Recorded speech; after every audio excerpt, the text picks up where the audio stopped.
Hi, welcome. Enjoy the content, subscribe, and turn on notifications. 14 years of marriage, 2 kids, a house in the Portland suburbs built on land Ethan inherited from his parents, but they designed and raised it together, brick by brick, dream by dream. Melissa was a professor of comparative literature at the State University, a woman who preferred books to spotlights and deep conversations to superficial chit-chat. Her social media was practically barren, just the occasional photo of the kids, maybe a quote from some classic author. Nothing more. So when she started posting more often than usual, Ethan noticed. First came a solo photo of her smiling in a way he hadn't seen in a long time, captioned, "Rebirth." Then quotes about finding your own voice and women who choose themselves. Ethan thought it was odd but chalked it up to some self-discovery phase, maybe influenced by a new book or a women's support group. Melissa had always been intense, emotional. He didn't question it. Then came the post that changed everything. A selfie of her on campus, hair blowing in the wind, distant look in her eyes, with the simple caption, "Independent Women." Ethan scrolled through the comments absent-mindedly while having coffee that Thursday morning. Melissa's colleagues, friends, former students, all leaving supportive emojis and motivational phrases. Until he saw it. A comment from a man named Adrian Holloway, "Finally." Just one word. But there was something in it, an intimacy, a complicity, that made Ethan's stomach tighten. He clicked on the profile. Adrian Holloway, visiting professor of cultural studies, in Portland from Boston for a semester-long academic exchange. Salt and pepper hair at the temples, a confident half-smile in his photos, posing at international conferences. A chill ran down Ethan's spine. Melissa had mentioned a visiting professor a few times, but always in passing, always casually. Ethan wasn't the type to jump to conclusions. As an architect, he thought in structures, foundations, logic. But that one word, finally, wouldn't leave his head. Finally what? Finally she was free? Finally she found the courage? That night, when Melissa got home after a department meeting, Ethan watched her with fresh eyes. She was different. More put together. A new perfume. She kissed the kids, asked about their day, but barely looked at Ethan. After dinner, while she helped the children with homework, Ethan opened the shared laptop they used for family finances. His heart pounded when he saw the recent browser history. Melissa had forgotten to clear it. Hotels. She'd searched for hotels downtown Portland, not for family trips, but for romantic weekend getaways. Ethan felt the room spin. He needed more. He needed certainty before making accusations, before destroying everything based on suspicion alone. Then he remembered the car security app. 2 years earlier, after Melissa's car was broken into in the university parking lot, they'd installed a GPS tracking system, strictly for safety, in case the car got stolen. Ethan had never used it for anything else. Until now. He opened the app on his phone, hands slightly trembling. The location history for the past 30 days appeared on screen. Most of the routes were normal: home, university, grocery store, her parents' house. But there were others. 3 times in the past week, Melissa's car had been parked at the Riverside Hotel, a boutique hotel downtown, always between 2 and 5 in the afternoon. Always on days she claimed to have extended academic meetings or student advising sessions. Ethan checked the dates. One was last Tuesday, the same day she came home at 7 saying the curriculum committee meeting had run late. He didn't sleep that night. Melissa snored softly beside him, oblivious to the silent storm brewing inside him. The next morning, Friday, Ethan called his office and said he was sick. Melissa left early for the university, promising to be back by mid-afternoon. Ethan waited until 11, then grabbed his car keys and drove downtown. He parked on a side street with a view of the Riverside Hotel entrance. He felt ridiculous, pathetic, snooping like some cheap thriller. But he needed to know. At 12:30 p.m., he saw Melissa's car pull into the hotel lot. His heart stopped. She stepped out, glanced around quickly, and went in through the side door. 15 minutes later, a gray BMW parked in the same spot. Adrian Holloway got out, casual suit, confident stride, and entered through the same door. Ethan waited. He snapped photos with his phone, hands shaking. Nausea rose in his throat, but he forced himself to stay. 2.5 hours later, they came out together. Adrian touched Melissa's waist possessively, intimately. She laughed at something he said, leaned her head on his shoulder for a brief second before they split up and headed to their separate cars. Ethan took more photos. Evidence. Concrete proof. He drove home on autopilot, his mind stripped of emotion, filled only with a sharp, ringing buzz. When Melissa arrived at 5, fresh, fragrant, smiling, Ethan was sitting at the kitchen table. She kissed the top of his head absent-mindedly and went to shower. Ethan heard the water turn on. Heard her humming. Something inside him snapped. But he didn't confront her. Not yet. Ethan was methodical. He needed everything, every detail, before acting. That night, after Melissa fell asleep, he took the shared laptop again and dug deeper. He found the iCloud account where photos and messages automatically synced. His heart nearly stopped when he saw it. Hundreds of messages between Melissa and Adrian. They'd started 4 months ago, right after his semester at the university began. At first, academic discussions, debates about literary theory. Then they turned personal. Then romantic. Then explicit. Ethan read every word, each one like a blade. Adrian called her the most fascinating woman he'd ever met, said her marriage was a gilded prison, that she deserved to be truly seen. Melissa replied that she felt alive for the first time in years, that she was tired of just being a mom and wife, and wanted more from life before it was too late. There were photos of them together at distant restaurants, in hotels, in intimate embraces. Melissa wore clothes Ethan had never seen her in, smiled in a way he hadn't seen in years. Then Ethan saw the message that froze his blood. 3 weeks earlier, Melissa had written, "I'm late. I think I need to take a test." Adrian replied, "Whatever the result, we're in this together. You know I love you." Ethan felt the world collapse. Was she pregnant? Whose child was it, his or Adrian's? He leaned back in his chair, breath coming in short gasps. He needed air. Needed to think. But before closing the laptop, he saw one last message, from 2 days ago. "Melissa, I took the test. Positive. Don't know what to do. Adrian, we need to talk. This changes everything." Ethan spent the weekend in controlled shock. He pretended everything was normal. Took the kids to the park, made pancakes Sunday morning, watched TV with Melissa at night as if nothing were happening. She didn't notice anything, or maybe she just didn't want to. On Monday morning, as soon as Melissa left for work and the kids for school, Ethan picked up the phone and called a divorce lawyer a colleague had recommended years ago as a joke. It wasn't a joke anymore. The lawyer, a man named Richard Chen, listened to everything and gave clear instructions: document everything, don't confront her yet, and above all, confirm the pregnancy. Ethan followed his advice. That afternoon, while Melissa was at the university, he searched the bathroom and found the pregnancy test hidden in the back of the cabinet. Positive. 2 clear lines. On Tuesday, Ethan sent the kids to Melissa's parents' house, saying he and his wife needed a couple's night to reconnect. His in-laws were thrilled, thinking their marriage was being nurtured. If only they knew.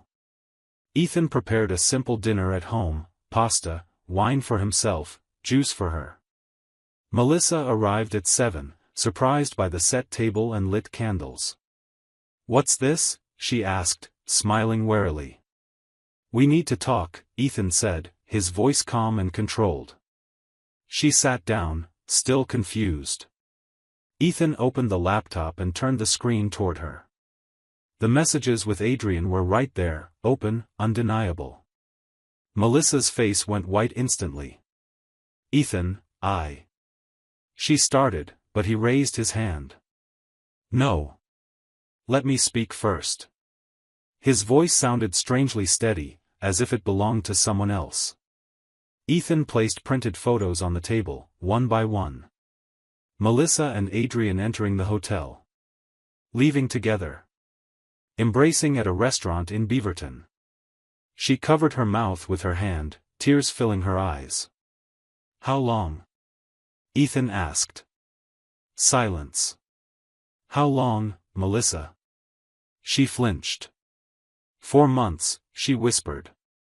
Ethan nodded slowly, as if confirming something he already knew. And you're pregnant.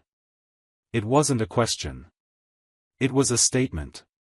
Melissa started sobbing, shoulders shaking. I don't know whose it is, she admitted between tears. I don't, Ethan. I swear I don't. He felt bile rising but kept his composure. Then we'll find out. Tomorrow morning, you go to the doctor and request a non-invasive paternity test. I've already booked it. 8 o'clock. Melissa looked at him, eyes red, shattered. Ethan, please, can we talk about this, can we? No, he cut in, voice cold as ice. There's no talking. You destroyed 14 years. You betrayed not just me, but our children too. You slept with another man and now you're pregnant without even knowing whose child it is. There's no conversation, Melissa. Only consequences. She reached for his hand, but Ethan pulled away as if her touch burned. Who is he, by the way? Adrian Holloway. Let me guess, he's married, right? Melissa went even paler. Ethan let out a bitter laugh, utterly humorless. I looked him up. Married 19 years. 3 kids. His wife, Catherine, is a doctor in Boston. They came to Portland together for his sabbatical semester. She doesn't know anything, does she? Melissa shook her head, unable to speak. Ethan went on, each word deliberate and sharp. You were so careful, weren't you? So clever. Posting about independence and rebirth like it was just female empowerment, when really you were signaling to him you were ready to walk away from everything. That, finally, comment of his, it was him celebrating that you finally had the guts to openly cheat on me, wasn't it? Melissa sobbed louder. It wasn't like that, it wasn't, don't lie to me now, Ethan growled, losing some of his calm. You lost the right to lie to me. I read every single message, Melissa. Every one. I know what you two said to each other. I know you called me emotionally distant, said our marriage was dead, that you deserved real passion. Well, congratulations.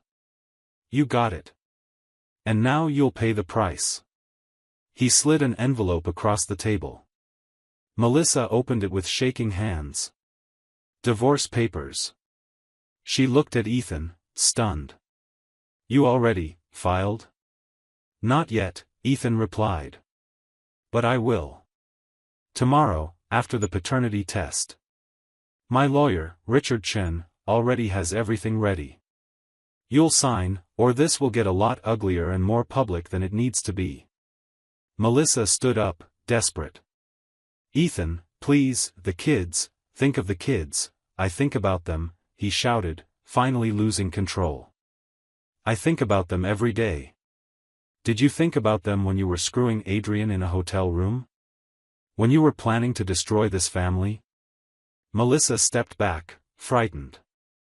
Ethan took a deep breath, regaining his composure. Sit down. I'm not finished. She sat, trembling. Ethan continued, his voice returning to that icy tone. Here's how it's going to be. Tomorrow, paternity test. If the child is mine, you still lose primary custody because I'll prove you're an unfit mother, unstable, adulterous, incapable of providing a safe environment. If the child isn't mine, you raise her alone while I get full-time custody of Lucas and Emma. Either way, you lose. Melissa shook her head violently. No, no, you can't take my kids away, I can. And I will. You chose this, Melissa. You chose Adrian. You chose the affair. You chose lies and betrayal. Now live with the consequences. He paused, then added sharply, oh, and Catherine, Adrian's wife? She's going to find out. Tomorrow. I'm sending her everything, messages, photos, everything. She deserves to know what kind of man she married. Just like I deserve to know what kind of woman I married. Melissa completely crumbled, sliding off her chair onto the kitchen floor, begging.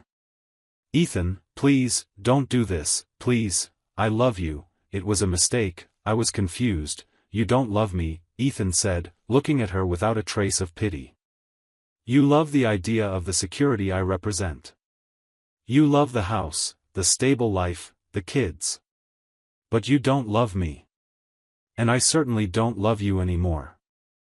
I loved Melissa Parker, my wife of 14 years. But she's gone. The woman sitting here now? I don't know her. He grabbed his car keys. I'm sleeping in a hotel tonight. Tomorrow at 8, you'll be at that clinic. After that, you have 2 days to move out of this house. Stay at your mom's apartment, stay with Adrian, I don't care. But you won't sleep under the same roof as me again. And he left, leaving Melissa sobbing on the kitchen floor of the home they'd chosen together years ago, back when there was still love.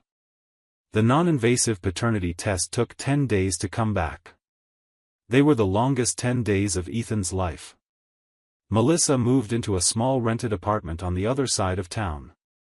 Ethan stayed in the house with the kids, who were confused and scared by the sudden separation. He told them Mom and Dad are having problems, that sometimes adults need space, gentle lies to shield them from the brutal truth. Lucas, 9 years old, asked if it was their fault. Ethan hugged his son and assured him it wasn't, never would be. Emma, 6, just cried at night, asking for her mom. Ethan's heart broke, but he held firm. This wasn't his fault. It was Melissa's. Meanwhile, Ethan kept his word. He sent everything to Catherine Holloway, message screenshots, photos, a detailed account of the affair.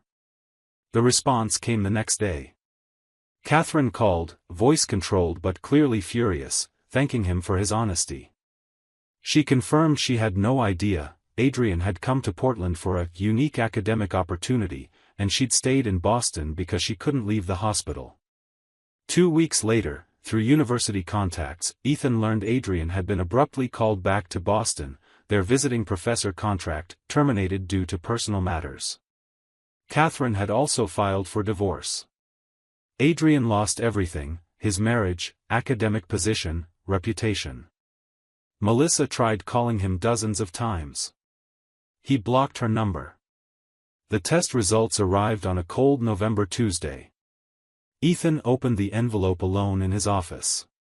He read the critical line 3 times before it sank in, probability of paternity, 0%.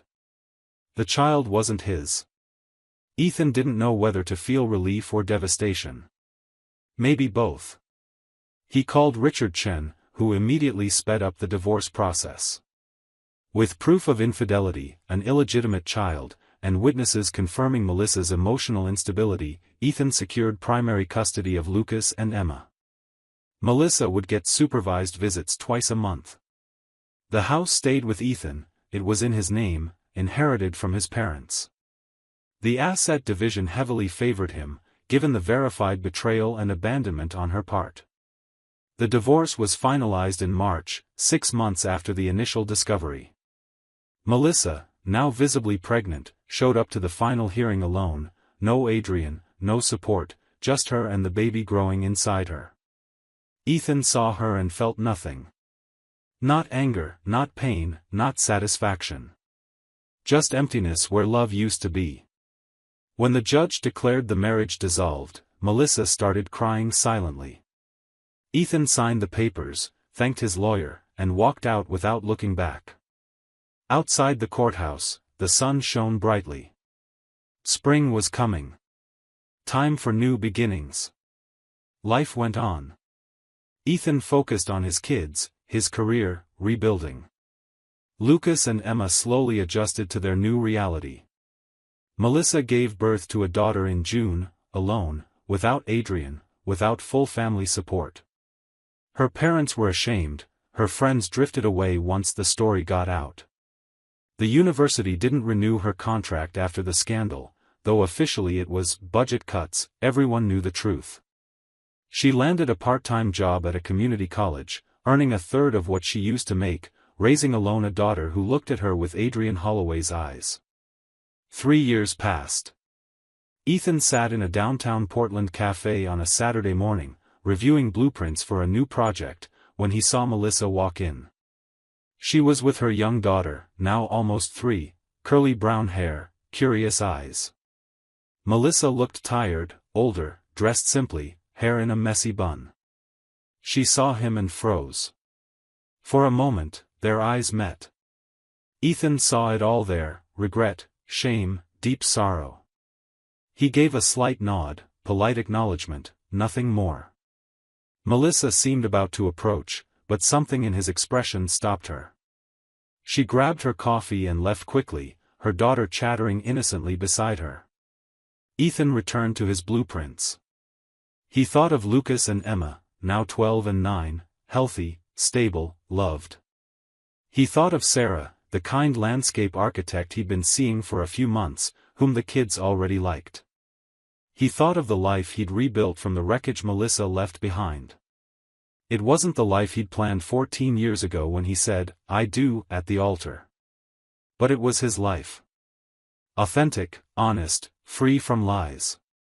Melissa had chosen independence, only to discover that independence without integrity is just loneliness. She was free now. Free from marriage, free from expectations, free from Ethan. But also free from respect, trust, peace. Some freedoms cost everything. And as Ethan sipped his coffee, gazing out the window at the city he loved, he knew he'd made the right choice. He'd chosen dignity. He'd chosen his children. He'd chosen truth. And unlike Melissa, he hadn't run. He'd stood his ground. And that made all the difference. Thank you for watching the video. If you enjoyed it, don't forget to subscribe to the channel and turn on notifications so you won't miss any updates.